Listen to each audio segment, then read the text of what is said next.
This guy limped in, I guess. Don't really have the right kind of hand to ISO with.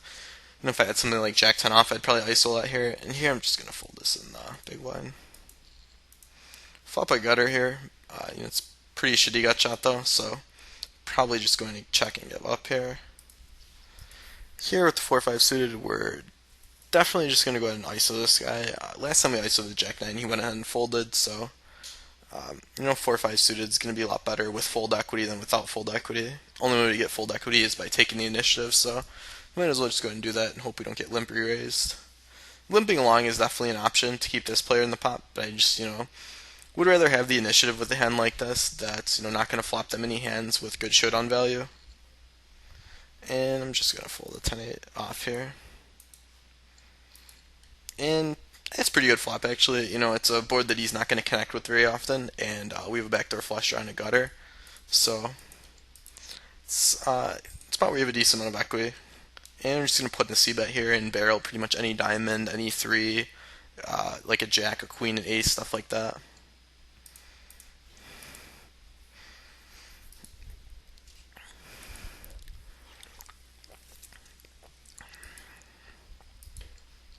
He calls here, we turn a 5.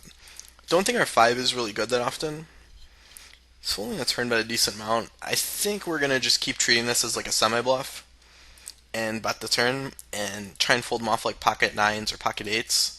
I think with a 3-barrel plan, plus the amount of equity we have to the river, it's probably better to just bet than check and let 9s or 8s get to showdown, or let a flush draw bluff us off on the river. So I'm kind of turning my hand into a bluff here, even though it has a little bit of value. And I'm probably just going to bet, and I'm just going to go ahead and 3-bet for value with the aces here. And you don't have to bet huge on this river because a lot of times we think he has a 6 or like pocket 8s, pocket 9s, and we don't think he's ever folding a queen. So we're just going to bet about half pot and give ourselves a good price on our bluff. If he has a king, just unfortunate, but I think he's folding most of his other non-king hands. And he does go ahead and shove, so I think he just had king jack or pocket jack, so obviously unfortunate, but I like the barrel anyway. Checking behind the turn is definitely an option, and if I thought his range were stronger, like more oriented to kings, I would definitely check behind. But I just felt like that player is likely to have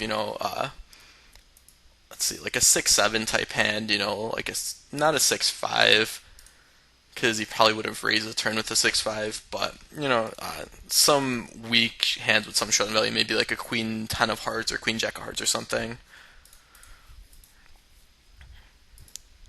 And when he shoves the river, I'm pretty sure he just has a set or 2 pair almost always. Never bluff raising with a missed flush draw or anything like that. Here we get 3-bet on the button.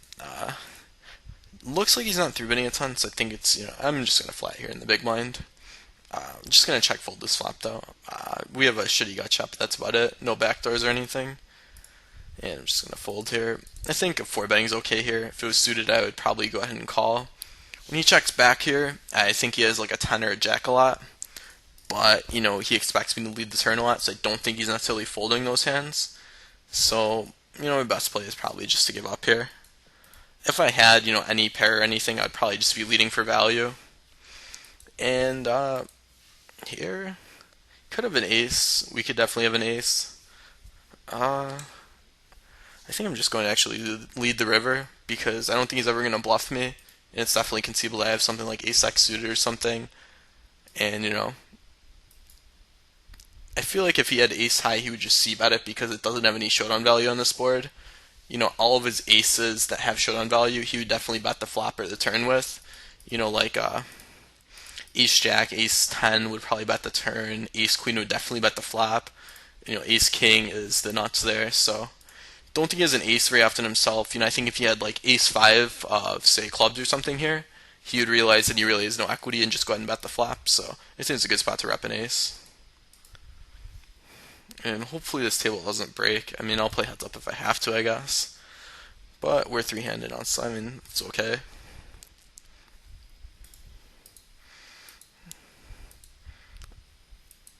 And if this guy limps, we're probably just going to go and ISO him. if this guy opens the button, we're probably going to flat, although 3-betting is fine, but we want to keep this guy in the pot, so really don't want to 3-bet and get him to fold something that might call. And here we're just going to go for a check raise and probably play for stacks here if we do get called. Probably just barreling almost any turn that's not, I guess, a 9. As we'd barrel a 9 of diamonds, but it's just pretty standard check raise. I think check calling's okay here, and I'd probably flat this a lot of the time in position, but out of position, I think just pushing our equity is probably the best play.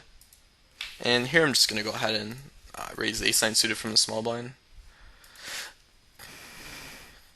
We could definitely have 9s or 6s or 3s or like a ton of draws here. So don't think he's going to call us very light. Turn is not a great card, not a horrible card. I think I'm actually going to go for a check raise on the turn again. I really don't want to bet and get shoved on. So, I want to be the one putting in the last bet here. And, the turn can either play out two ways for me. Either I could, have him check behind and get a free card, or I could check and, have him bet fold like pocket sevens, or, it wouldn't be horrible for me if he bet called pocket sevens. I would have a lot of equity, and he'd probably be making a mistake against my range. But, you might have a float here like king queen or something that, I could get a little value from. And here, I don't have a lot left, but I'm just going to put in the check raise and hope to fold him off of, something. Put it in pretty quick to look like, we planned it all along. So maybe he might find a fold like 6-5 here, or, pocket sevens or pocket eights or something, or 10-9, who knows. Any of those hands, if he's thinking this long, we have a ton of equity against. But it's just a big thing with draws. You want to be putting the last bet in. And it's also good for our range to check raise that turn there after check raise on the flop, because a lot of the times, say we have like king queen of clubs here, we might like check raise, just because it's good boards, wrap a diamond maybe in the turn, or just fold them off like ace high or a small pair on the flop that he c-bets with. So we might check raise those hands and be giving up a line on the turn.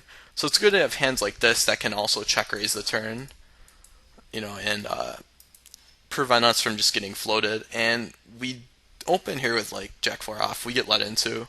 I just think it's a bad spot to raise with no equity. And the table's filling up again, so that's pretty good, I guess, for us. And just going to go ahead and open that on the button. Suited hands are always good hands, and this is interesting. This guy's 3-betting the button. Looks like a pretty tight player, so I would assume that he has a pretty strong hand, but you never know. And just folding here. We're just going to go ahead and put in a c-bet here and probably barrel any diamond. If he does lead, we're probably going to go ahead and raise it and barrel a lot of turns. It's a spot where he's probably going to lead a lot of 5s or maybe pocket 4s or ace high or something like that. And, probably not going to get check raised that often on this board. And here we're just going to go ahead and open in the small blind. And we're probably going to bet, any 10, any 9 or king for value, any diamond, any ace. Actually, an ace might not be a great card to bet because, a lot of his peeling range is going to be ace high. So, there's certain spots where it's not always correct to just barrel the ace because it's, the ace and it's scary and this and that. A lot of times they're going to have it in those kind of spots. If there's not many pairs you could think that they're peeling you with on such a, board, it's not a dry board, but it's not like a wet board. But, if you can't think of a lot of pairs they're peeling you with in these spots, they're probably peeling you with ace high. Because, you figure they would check raise a decent amount of their draws, like, 7-8 of clubs type hands, and not check call with them. So, an ace becomes like a not so great card.